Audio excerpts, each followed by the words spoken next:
welcome to the channel.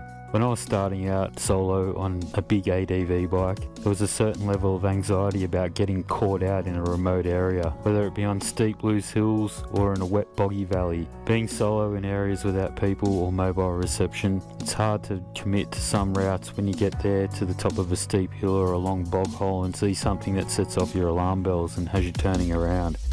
It's a defeating feeling, and when alone, turning around is probably your best bet. I've decided to put together this series to show the terrain, challenges and conditions of the trails at the time of publishing. A sort of guide to help other riders figure out whether they want to tackle a certain road or trail solo, and help alleviate some of the doubt involved with the mind's perception of the unknown, challenging their riding skills in new terrain on a big bike.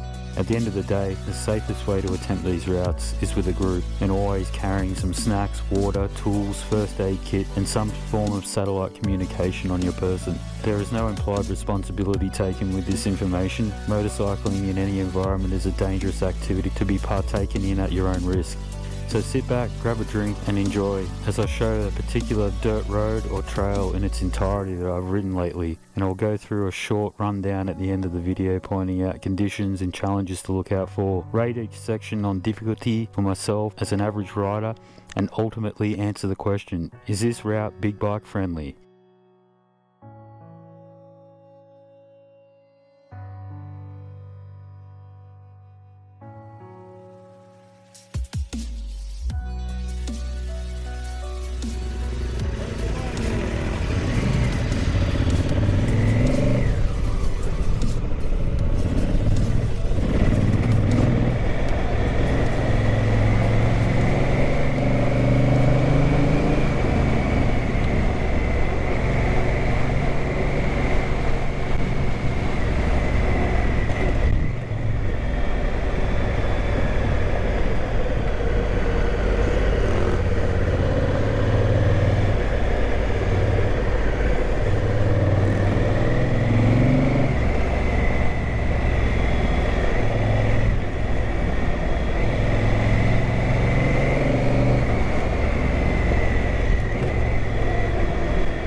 that it?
In the marble, stuck in the middle. Fucking turn you. Thank you.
I lost the front. Woo.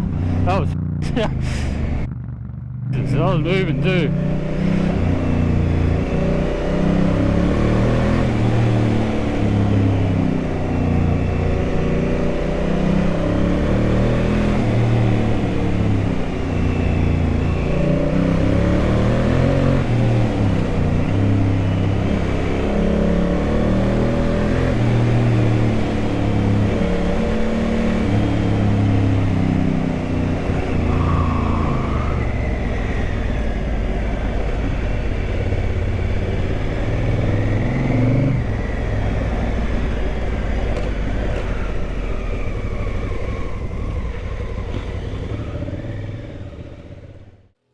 This is one of my favourite trails near home. I ride it often. The trail is basically a 2-track with trees and bushes skirting the sides with lots of blind corners along with fast sweeping open corners. It's not really a remote area, and due to its proximity to the surrounding suburbs and several hiking trails and waterfalls in the park, the area sees plenty of visitors in 4x4s, motorcycles and even the odd 2-wheel drive. This trail can suffer from storm damage and drastically changes to unrecognisable at times due to large bog holes during heavy rain, as the soft dirt base of the road that gives it great traction also allows it to wash out and retain water for many days and even weeks after heavy rain. The trail seems to receive fairly regular maintenance, as it seems to be a tourist draw card in the area. The track consists of many gravel sections with fun punchy erosion mounds on a reasonably flat trail. The rest of the trail is grippy dirt and sand, with the odd loose sand section near a few of the fast corners. The gravel can be skatey when freshly laid. It settles over time with traffic, creating great traction. There's a few sections with ruts and marbles, but only short and can catch you unaware, located in the mid-section of a long, fast section hidden by a blind corner.